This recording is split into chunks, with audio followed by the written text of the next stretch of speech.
Hello दोस्तों, welcome है आपका बायोमेंटर हिंदी में। मैं हूं Shravan Kumar, MBBS student at government medical college. चलिए बायोलॉजी को आसान बनाते हैं। आज हम ह्यूमन रिप्रोडक्शन चैप्टर की जो एनसीईआरटी के सेकंड पेज है, उसे एनसीईआरटी की जितने हिडन लाइंस के हैं और इम्पोर्टेंट क्वेश्चन कौन कौन से बन सकते हैं, इसकी हमें डिस्कस करेंगे और कंप्लीटली चारों ऑप्शन को डिस्कस करेंगे। कौन सा डिलीट करना है, कौन सा कैसे करना है, इस तरीके से ये पूरा आप देखने के बाद एनसीईआरटी पढ़ लेंगे तो आपको पूरी तरीके से एनसीईआरटी दिमाग में सेट हो जाएगी। चलिए शुरू करते हैं। पहले क्वेश्चन से शुरुआत करते हैं। पहला क्वेश्चन है, टेस्टिस शरीर की ऊर्ध्वगुहा के बाहर एक थैली में स्थित होता है, जिसे कहते हैं। टेस्टिस एब्डोमिनल कैविटी के बाहर प्रेजेंट होता है और वो किस में प्रेजेंट होता है? स्क्रोटम में प्रेजेंट होता है। और स्क्रोटम में प्रेजेंट होता है जिसको हिंदी में कहते हैं वर्ण कोश। क्या कहते हैं? वर्ण कोश। तो वर्ण कोश इसका क्या जाएगा? सही आंसर जाएगा। दूसरा यहाँ से क्वेश्चन ये बन सकता है कि जो टेस्टिस है एब्डोमिनल कैविटी के बाहर वर्ण कोश में ही क्यों प्रेजेंट होता है? इसका कारण है कि शरीर का टेम्परेचर 37 डिग्री सेंटीग्रेड होता है और इससे 2 to 2.5 डिग्री सेंटीग्रेड, यानी 2 से 2.5 डिग्री सेंटीग्रेड या 2 से 3 डिग्री सेंटीग्रेड शरीर के टेम्परेचर से कम चाहिए। क्यों? क्योंकि स्पर्म की फॉर्मेशन करने के लिए, शुक्राणु के निर्माण के लिए इतना टेम्परेचर चाहिए, इसलिए ये वर्ण कोश में एब्डोमिनल कैविटी के बाहर प्रेजेंट होता है। बहुत इंपॉर्टेंट। तो इसका ऑप्शन नंबर बी करेक्ट होगा। ऑप्शन नंबर बी क्या होगा? करेक्ट होगा। अगला क्वेश्चन, स्क्रोटम यानी वर्ण कोश वर्ण के तापमान को शरीर के सामान्य तापमान कितना होता है? 37। आंतरिक जो तापमान से कितना कम रखने में हेल्प करता है? बहुत इंपॉर्टेंट। 2 to 5 डिग्री सेंटीग्रेड कम रखने में हेल्प करता है।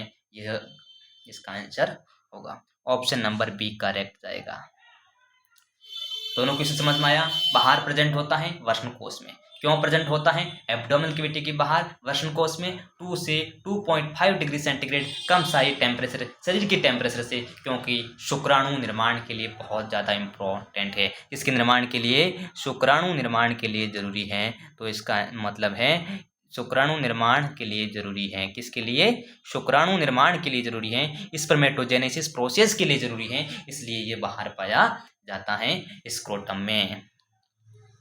अगला क्वेश्चन है, प्रत्येक वर्ण में लगभग कितने वर्णपालिका यानी टेस्टिकुलर लोब्यूल्स पाई जाती हैं? तो एक टेस्टिस में टेस्टिकुलर लोब्यूल्स की बात करते हैं, 250 पाई जाती हैं।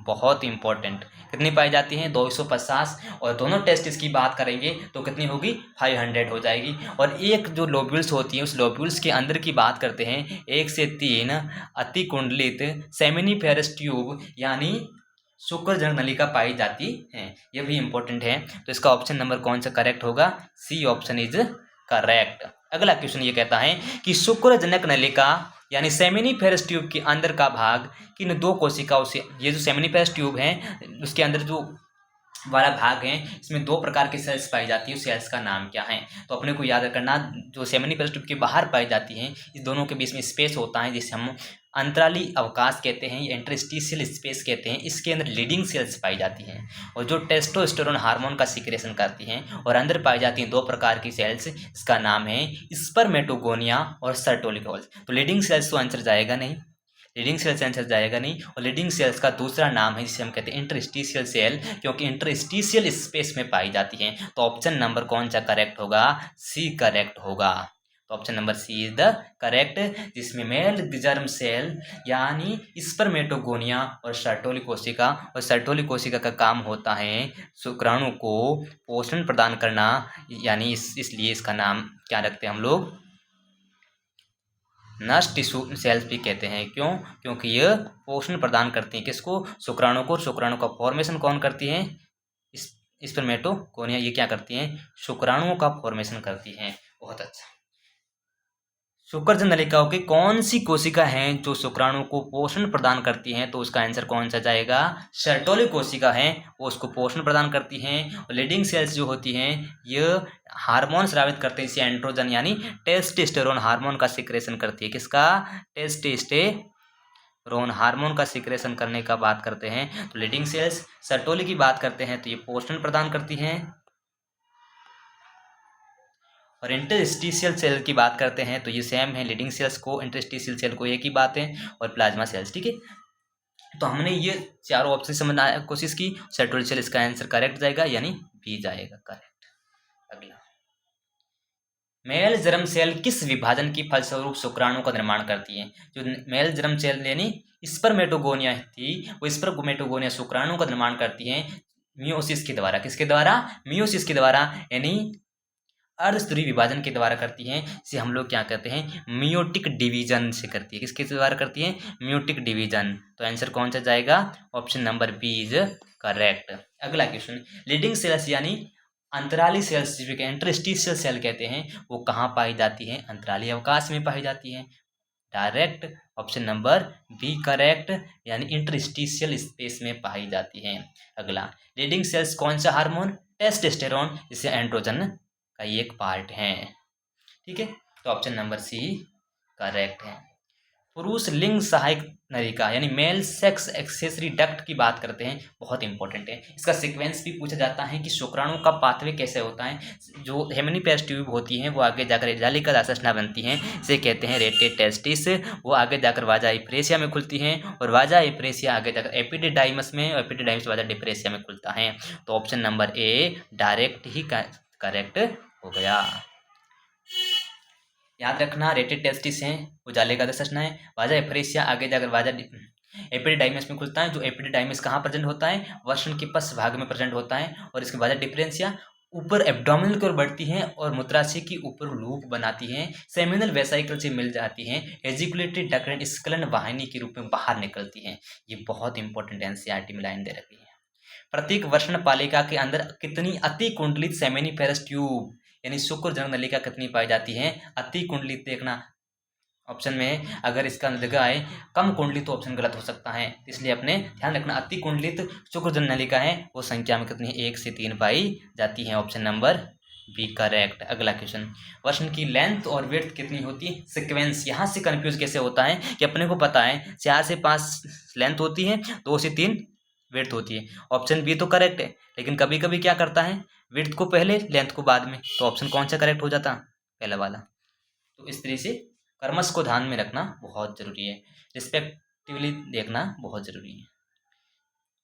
सेमिनिफेरस ट्यूब के बाहरी क्षेत्र यानी इंटरस्टिशियल स्पेस में कौन सी कोशिका पाई जाती है?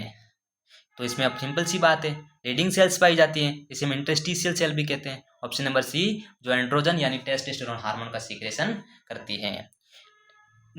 इसमें से कौन पुरुष सहायक ग्रंथि मेल एसेसरी डक्ट नहीं है? बहुत इंपॉर्टेंट, नहीं का मतलब प्रेजेंट नहीं है, तो ये ध्यान रखना है, एसेसरी ग्लैंड नहीं होनी चाहिए। तो इस तरीके से क्वेश्चन को ध्यान से समझेंगे तो वहाँ पर अपने को सेमिनल वेसाइकल होती हैं, संख्या में कितनी ये भी पूछते हैं। संख्या में 2 प्रोस्टेट, संख्या में 1 बल्बोइथेरिक ग्लैंड, संख्या में 2। और इसका काम क्या होता है? लुब्रिकेशन, स्नेहन। ये एनसीईआरटी में करता है। किसका स्नेहन? शिश्न का स्नेहन करता है। पेनिस का क्या करता है? स्नेहन करने में। शिश्न यानी पेनिस का स्नेहन, लुब्रिकेशन ऑफ पेनिस की बात करते हैं तो बल्बोइथेरिक ग्लैंड आती है। और प्रोस्टेट संख्या में 1 होती है। और एम्पुला कहाँ, जहाँ पर क्या होता है? फर्टिलाइजेशन होता है, फीमेल के अंदर पाया जाता है। तो इसका ऑप्शन यही जाएगा करेक्ट, जिसमें प्रेजेंट नहीं होता, मेल में तो होता ही नहीं है। सिंपल। अगला क्वेश्चन, वाजा डिफरेंस या एब्डोमिनल की ओर ऊपर जाकर किसके ऊपर लूप बनाती है? एब्डोमिनल के ऊपर जाती है और मूत्राशय यहाँ से ऊपर जाती है, मूत्राशय के ऊपर लूप बनाती है। यहाँ से वाजा डिफरेंस या ये जो है सेमिनल वेसाइकल दोनों मिल जाती है और क्या बनाती हैं? एजुकुलेटरी डक्ट बनती हैं। तो ये बहुत इंपॉर्टेंट है। तो ऑप्शन नंबर कौन सा जाएगा करेक्ट? यूरिनरी ब्लैडर यानी मूत्राशय, बी करेक्ट जाएगा। अगला क्वेश्चन, इंटरस्टिशियल स्पेस में लीडिंग कोशिका के अलावा क्या पाया जाता है? लीडिंग कोशिका के अलावा भी पाया जाता है, ये बहुत अच्छा क्वेश्चन है।